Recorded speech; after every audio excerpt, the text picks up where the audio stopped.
propósito de Latinoamérica, la Organización para la Cooperación y el Desarrollo Económico, la OCDE, presentó su informe semestral de previsiones económicas para sus miembros, los países del G20 y sus principales socios económicos, entre los cuales se encuentran algunos países de Latinoamérica. Costa Rica será el país de la OCDE con el mayor ritmo de crecimiento económico, no solo este año, 5,1% frente al 4,9% de Islandia en segunda posición y al 1,7% de media de los 38 países miembros. Imagínense, Costa Rica 5,1%, el de mayor crecimiento de la OCDE, un país, a propósito de lo que estábamos hablando, con una fuerte influencia en todas sus actividades en la protección de precisamente el medio ambiente. Para el 2024 también se espera que sea Costa Rica el país con mayor crecimiento, 3,5% comparado con el 1,4% de media. Y en el 2025, 3,6% comparado con el 1,8% de promedio de los países OCDE. La situación de los otros miembros latinoamericanos es bastante diferente. Las anticipaciones para México son favorables y mejores que hace 6 meses, con un aumento del PIB que debiera ser del 3,4% este año, del 2,5% en el 2024 y del 2% en el 2025. Para Colombia, nos están viendo en Colombia hasta ahora, son las 8:36 minutos allá.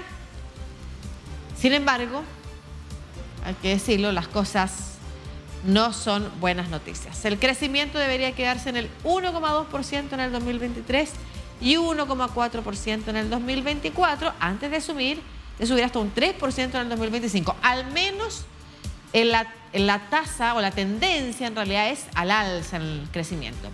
En cuanto a Chile, el estancamiento de este año por las complicadas condiciones de financiación, por la subida del tipo de interés y el efecto del sobreconsumo en la retirada de los estímulos durante la pandemia, será seguido por una recuperación del 1,8% en el 2024 y del 2,1% en el 2025. Recordemos que enfriar la economía en Chile era parte de las acciones, y de ahí el Banco Central también subió bastante la tasa de interés y sostenidamente para bajar la inflación. Respecto a Argentina, la OCDE prevé que el Producto Interior Bruto caiga un 1,8% este año, un 1,3% el próximo, y que la inflación, que ya roza el 150%, siga aumentando en el corto plazo ante la expectativa de una devaluación. Vamos a conversar de esto con el economista, ex viceministro de Economía durante el gobierno de Carlos Menem, Orlando Ferreres. ¿Cómo está, profesor? Un gusto tenerlo acá. Buenos días, ¿cómo están ustedes? Muy bien, yo por suerte. Muchas gracias. A toda Latinoamérica sale usted primero para hacer una reflexión general respecto de las previsiones que hace la OCDE respecto del crecimiento en algunos países de la región y en particular del suyo, de Argentina.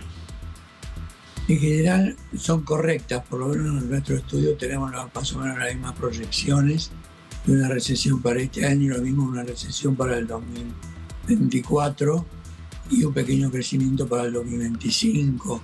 Tal es así que el propio presidente del país, Milei, ha dicho que el año 2024 va a ser un año de estanflación, o sea, estancamiento o pequeña recesión con inflación alta. Así que la combinación de las dos cosas ya está reconocida hasta por la política misma de actualmente en vigencia que va a asumir el 10 de diciembre, ¿no? Sí, sería bueno aprovechar de contar por qué se produce la estanflación. ¿Qué significa? Y algo adelantamos ya en la nota cuando contaba yo que precisamente Chile lo que hizo para frenar la inflación fue precisamente enfriar la economía. Usted nos podría, nunca se habló de esta inflación en sí como una posibilidad cierta, tampoco se llegó a una recesión, se hablaba de una recesión técnica. Usted podría aprovechar también de ayudarnos a entender qué significa la estanflación y qué impacto tiene y para qué es necesaria. Si usted la considera necesaria, de hecho. Sí, claro, no digo que sea necesaria, pero es una cosa que va a tener que pasar porque hay que ajustar mucho el gasto público es decir, el gasto del Estado, ya sea nacional, provincial y municipal, y eso trae como consecuencia una menor cantidad de sueldos pagados, de jubilaciones. Naturalmente eso también da una dificultad con la inversión, que va a crecer muy poco, y lo que puede crecer serán las exportaciones, porque este año va a dar bien todo lo que es el agro, especialmente la soja, que está por producir casi el doble de lo que produjo el año pasado, y unos 20.000 millones de dólares más de exportaciones.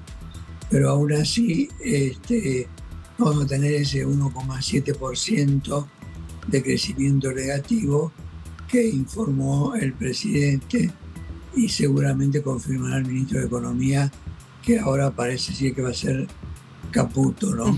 Claro que sí. Así que yo creo que eso se está confirmando.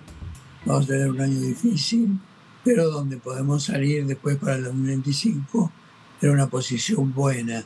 Yo creo que es necesario hacer el ajuste, que es fundamental, y para eso ha votado la gente con un 56% a favor del presidente Milei. Claro, algunas interpretaciones dicen que en realidad se le vota porque es un outsider, porque es alguien que habló contra la casta, asumiendo a la casta como toda la política argentina, y no necesariamente por sus políticas económicas particulares. Y ahí sería importante también prever de qué forma no se puede transformar en una desilusión o, por ejemplo, en un rechazo al gobierno, precisamente al poco andar, cuando se habla además que las lunas de miel duran bastante menos, considerando que va a ser un año difícil, como usted ha señalado. ¿Qué medidas también se pueden tomar desde el gobierno para que precisamente a la mayoría de la población no le resulte tan duro el año? Bueno, Milei ha dicho que no va a controlar los precios, que los precios tienen que ser libres, o sea que ese es un punto importante comparado con la situación actual, donde hay un cierto control de precios.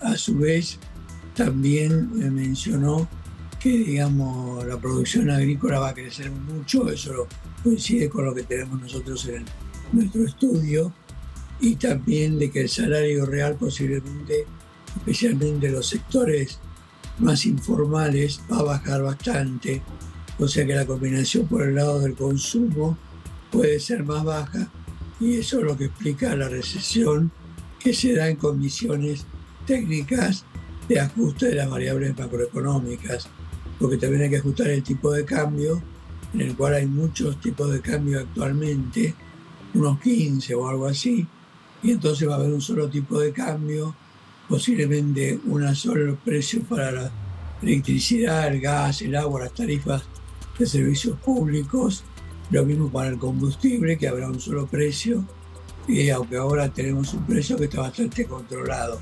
Yo creo que esas son las condiciones básicas para enfocar el 2024 frente a la nueva dirección política del país, que es bastante liberal.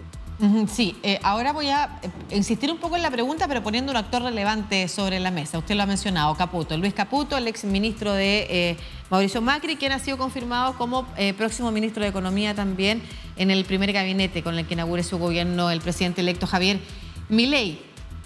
¿Qué medidas le recomendaría a usted tomar también para sostener la paciencia de una ciudadanía que viene rechazando el actuar de la política, porque viene resintiendo también en su calidad de vida ese actuar de la política, sabiendo lo que se avisora, que es un año difícil, que el crecimiento será negativo, que probablemente desciendan los sueldos en las capas más bajas, que incluso puede haber desempleo en algunas áreas, no en todas, porque el agro, por ejemplo, debiera ser un área donde creciera efectivamente, por ejemplo, la posibilidad de emplear a más personas.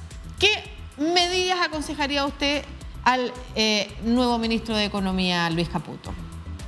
Bueno, yo creo que el ministro nuevo tendría que ir viendo muy bien el salario real de los sectores públicos y privado formal. El informal no lo puede manejar muy bien, pero también va a tener que cuidarlo. Me parece que eso es lo que puede hacer que la recesión sea menor y por lo tanto menos dolorosa para toda la población.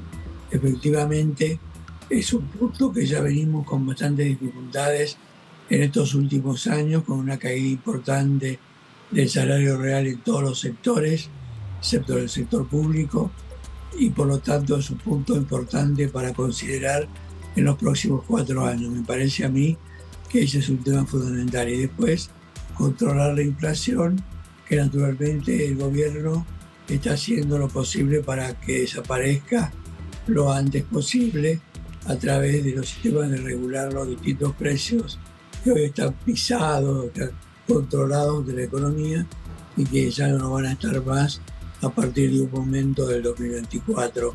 Me parece que esas son las principales medidas que yo recomendaría, además de que el tipo de cambio tiene que ser realista, ¿no? No sea favorable a las exportaciones. Muchas gracias, Orlando Ferrarés, ex viceministro de Economía argentino del gobierno de Carlos Menem, académico además, contándonos respecto de la previsión que hace la OCDE, en particular al crecimiento, a las posibilidades de salir de esta crisis económica argentina. Que esté muy bien, muy buenos días. Muchas gracias, hasta pronto. Igualmente.